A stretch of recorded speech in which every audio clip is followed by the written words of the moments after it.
Hey there! So today, let us learn about rheology. Now what is rheology?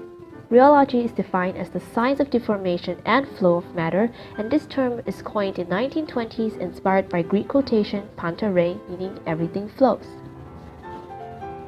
Now let us find out more about the rheological behaviors of Newtonian and non-Newtonian fluids. Now, Newton's law of viscosity states that the shear stress is proportional to shear rate, and the ratio of applied shear stress to shear rate is known as viscosity, which indicates a fluid's resistance to flow.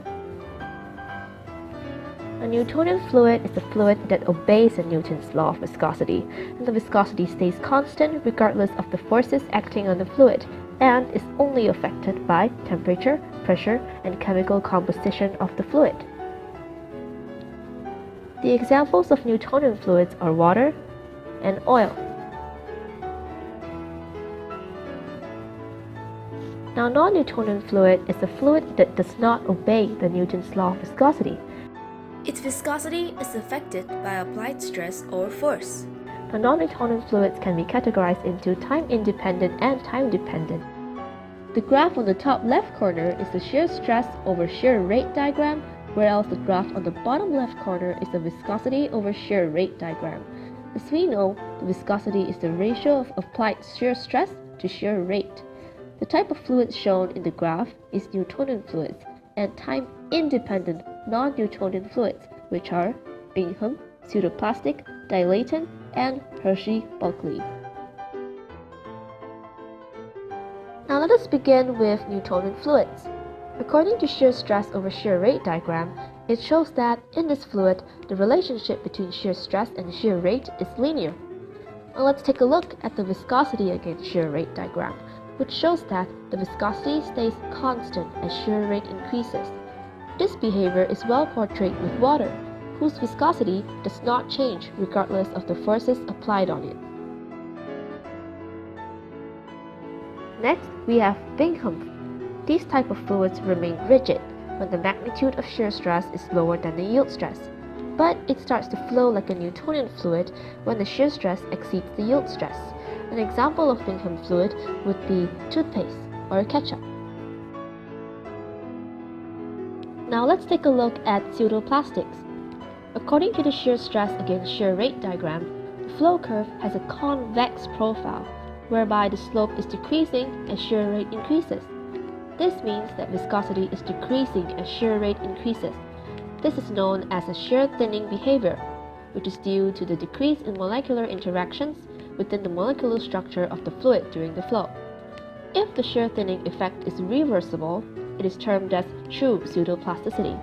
However, when the shear thinning effect is not reversible, it is known as apparent pseudoplasticity. This phenomena is due to the permanent loss of structure. The examples of a pseudoplastic material will be whipped cream and also banana puree.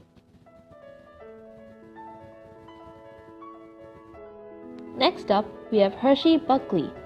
These type of fluids act just like pseudoplastics after passing a certain yield point. It is similar to Bingham in a way that it needs to pass a certain yield point in order for it to flow. Next, let's move on to dilatants. According to the shear stress against shear rate diagram, the flow curve shows a concave profile, whereby the slope is increasing as shear rate increases. This indicates that the viscosity of the fluid increases with increasing shear rate, and this is known as the shear thickening behavior.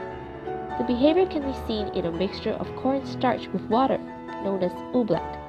At increasing shear rate, the water between the solid particles are squeezed out, allowing the friction between the solids to increase, and this causes an increase in viscosity.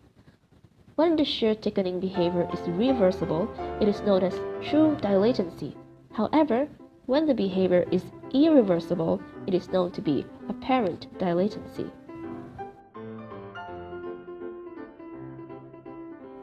Now, what about the time-dependent non-Newtonian fluids? Let's take a look at another graph over here.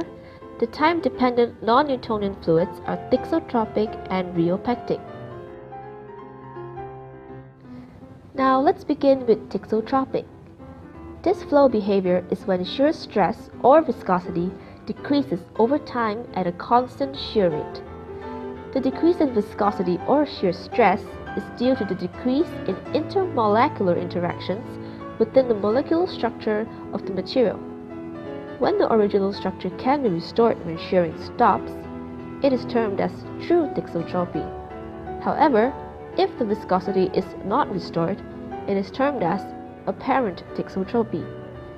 The reason why sometimes viscosity cannot be restored is because of the irreversible structure breakdown. In a way, thixotropic fluids are similar to pseudoplastics.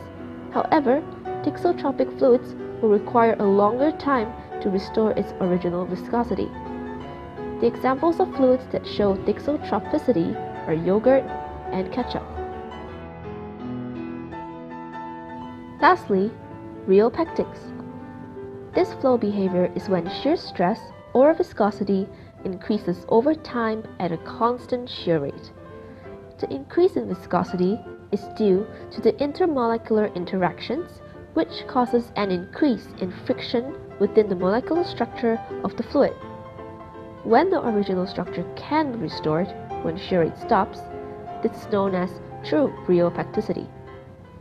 When the original state cannot be restored, it is termed as apparent rheopecticity. This is also due to the irreversible structure damage.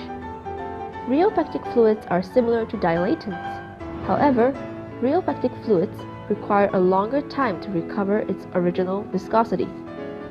Now, what is ketchup?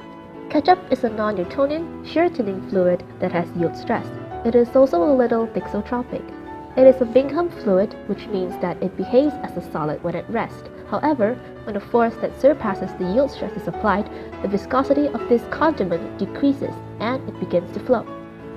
Ketchup is basically a two-phase system where the dispersed phase of solid tomato and spice particles are dispersed into a continuous phase that includes other ketchup ingredients such as sugar, salt, vinegar, and water.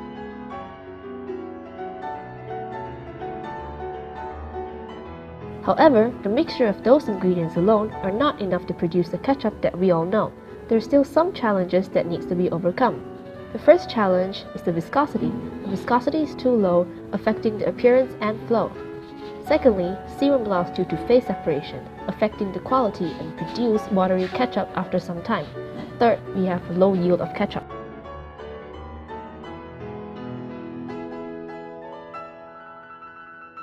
Now, what are the ways to modify ketchup? Firstly, by adding hydrocolloids. Hydrocolloids have hydroxyl groups which increases its water binding ability. Hydrocolloids are added into ketchup to obtain the desired texture, viscosity, and mouthfeel. The examples of hydrocolloids commonly used to make ketchup include pectin, guar gum, and xanthan gum. Hydrocolloids are thickening agents that increases the viscosity of the ketchup. The viscosity increases with hydrocolloid concentration, and this is caused by the physical entanglement of the conformational disordered chains, which restricts the movement of the molecules, thus thickening the mixture. The addition of other hydrocolloids such as locust bean gum and tragacanth gum, as well as increasing tomato paste concentration on the formulation, results in a greater shear thinning effect. Hydrocolloids such as starch have high water binding capacity. This leads to higher yield, where the increased concentration of hydrocolloid gives the higher yield. Furthermore, it can increase the moisture content in the ketchup, especially in the cooking process, where a lot of water is lost through evaporation. The hydrocolloids are able to hold on to the water molecules and prevent moisture loss. The decrease of moisture loss leads to a higher consistency. Hydrocolloids such as xanthan gum and guar gum prevents the phase separation from occurring in the ketchup, thus decreasing the serum flow and loss, which increases the stability and extending the shelf life of the ketchup. Another way to overcome the challenges of ketchup is by modifying the temperature. A decrease in storage temperature decreases serum flow and loss in ketchup, and a decrease in temperature also causes an increase in viscosity and pseudoplasticity of the ketchup. Another way is by homogenization, which decreases serum loss. Importance of rheological properties. Many food textural properties that we perceive are largely biological in nature. The textural properties of the food product often determines the consumer's acceptance. The stability of food also depends on the biological characteristics of their components.